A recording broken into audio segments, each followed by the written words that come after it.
दुनिया में ऐसे बहुत सारे देश हैं जिनको रेड लाइट एरिया यानी कि वेश्याओं का बाजार चलाने की अनुमति है। वही कई सारे देश इसे गैर कानूनी भी मानते हैं। भारत में भी वेश्यावृत्ति को गैर कानूनी माना जाता है, लेकिन इसके बावजूद देश के कई सारे इलाकों में जोरों शोरों पर हो रहा है। लेकिन पहले के समय इन जगहों पे सिर्फ नाच गाना ही हुआ करता था, जिसे कला की दृष्टि से देखा जाता था। पर समय बीता और कला की जगह से वेश्यावृत्ति का धंधा बना दिया गया। तो आज हम इसी वीडियो में भारत के सबसे बड़े रेड लाइट एरिया, जिसका नाम सोनागाछी है, इसके बारे में आज हम जानने वाले हैं। वीडियो काफी ज्यादा इंटरेस्टिंग है, तो इसे अंत तक जरूर देखिएगा। देश के हर एक हिस्से में आज आपको वेश्यावृत्ति का धंधा करने वाली महिलाएं मिल जाएंगी, लेकिन सोनागाछी भारत का सबसे बड़ा रेड लाइट एरिया है। और यह सिर्फ भारत का ही नहीं बल्कि पूरे एशिया का सबसे बड़ा रेड लाइट एरिया है। और यह रेड लाइट एरिया भारत के पश्चिम बंगाल में है, यानी कि यह सोनागाछी एरिया भारत के कोलकाता में है। यह जगह जितनी बड़ी है वही यहाँ रहने वाली औरतों का गम भी उतना ही बड़ा है। सोनागाछी में एक साथ 14,000 से ज्यादा वेश्या रहती है। कमरों में मेकअप करती महिलाएं, गलियों में खेलते हुए बच्चे और कमरे में इंतजार करती औरतें, यह सब सोनागाछी की गलियों का एक आम नजारा है। यहाँ पर कई सारे मंजिलों में वेश्यावृत्ति चलती है।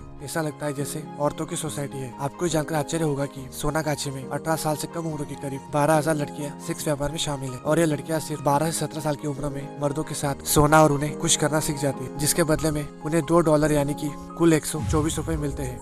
लोगों में से कई सारे लोगों को यह बात पता नहीं होगी कि कोलकाता के इस रेड लाइट एरिया पर एक फिल्म भी बन चुकी है, जिसका नाम बॉर्न इनटू ब्रदरलेस था। और इसी के साथ साथ यह भी खुशी की बात है कि इस फिल्म को ऑस्कर से सम्मानित भी किया जा चुका है। इस स्लम में आना कोई आसान बात नहीं है। इस स्लम में किसी भी बाहरी व्यक्ति को आने नहीं दिया जाता। यहाँ तक कि पत्रकार और फोटोग्राफर्स को भी ये लोग भीतर नहीं आने देते। अगर किसी को अंदर आना होता है तो उन्हें इन लोगों से स्पेशल परमिशन लेनी पड़ती है और उनकी अनुमति के बाद ही उन्हें अंदर आने दिया जाता है। अगर कोई औरत इस जैसे काम में उतर रही है तो इसके पीछे भी कई सारे रीजन होते हैं। वैसे ही यहाँ रहने वाली सभी महिलाएं गरीबी, भ्रष्टाचार और अनैतिकता का परिणाम है। यहाँ की ज्यादातर बच्चियाँ स्कूल छोड़कर आई है और अब वेश्यावृत्ति का धंधा कर रही है। जैसे कि मैंने आपको बताया, यहाँ पर कुल 14,000 से भी ज्यादा वेश्याएं हैं। तो जरा आप सोच कर देखिए कि यह एरिया कितना बड़ा होगा। यहाँ पर हर दिन कितने सारे लोग आते होंगे। इसी वजह से यह एरिया भारत का ही नहीं बल्कि एशिया का सबसे बड़ा रेड लाइट एरिया है। एक रिसर्च के मुताबिक कहा जाता है कि यहाँ की कुल 89% महिलाएं कर्ज के जाल में फंसी हुई है। उन्होंने अपनी रोजमर्रा की जिंदगी के लिए जो पैसा खर्च होता है उसके लिए यहाँ के दलालों और वेश्यालयों के मालिकों से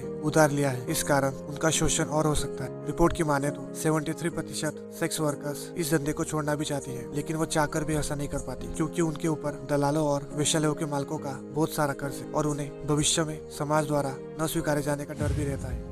को बताना चलूं कि हर साल पश्चिम बंगाल में दुर्गा पूजा के दौरान मूर्ति निर्माण इन क्षेत्रों की मिट्टियों को मां की मूर्ति में शामिल किया जाता है। लेकिन अब कोरोना महामारी की वजह से सोनागाछी में वेश्यावृत्ति में लिप्त लोगों की कमर तोड़ दी है। सोनागाछी का बांग्ला भाषा में मतलब होता है सोने का पेड़। कलकत्ता शहर के शुरुआती दिनों में एक कुख्यात डकैत था जो अपनी माँ के साथ यहाँ रहा करता था। उसकी मृत्यु के बाद यह कहा जाता है कि उसने अपनी झोपड़ी में एक आवाज सुनी थी। इसमें जो डाकू होता है वो अपनी माँ से कहता है कि माँ मैं एक गाजी बन गया हूँ, और यही से सोनागाछी की शुरुआत हुई। उस डकैत ने अपनी माँ की याद में यहाँ पर एक मस्जिद भी बनवाया है। हालांकि बाद में सोनागाछी क्षेत्र काफी व्यस्त हो गया और सोनागाछी फिर बदलकर सोनागाछी हो गया। सोनागाछी में लड़कियों के साथ साथ ऐसे कई सारे मेल वर्कर्स भी इस धंधे में समा चुके हैं। सोनागाछी आज एशिया का सबसे बड़ा रेड लाइट एरिया है, लेकिन इस कोरोना के चलते यहाँ के लोगों को यानी कि यहाँ के सेक्स वर्कर्स को बहुत ज्यादा परेशानी हो रही है। अगर आप जानना चाहते हो क्या परेशानी हो रही है तो मुझे कमेंट बॉक्स में कमेंट करके जरूर बताइए। मैं इसके ऊपर वीडियो जल्दी लेकर आऊंगा। और अगर आपको वीडियो पसंद आया हो तो इसे एक लाइक जरूर कर दीजिए और साथ ही साथ मेरे चैनल को सब्सक्राइब भी कर दीजिए। आपका यहाँ तक वीडियो देखने के लिए बहुत बहुत शुक्रिया।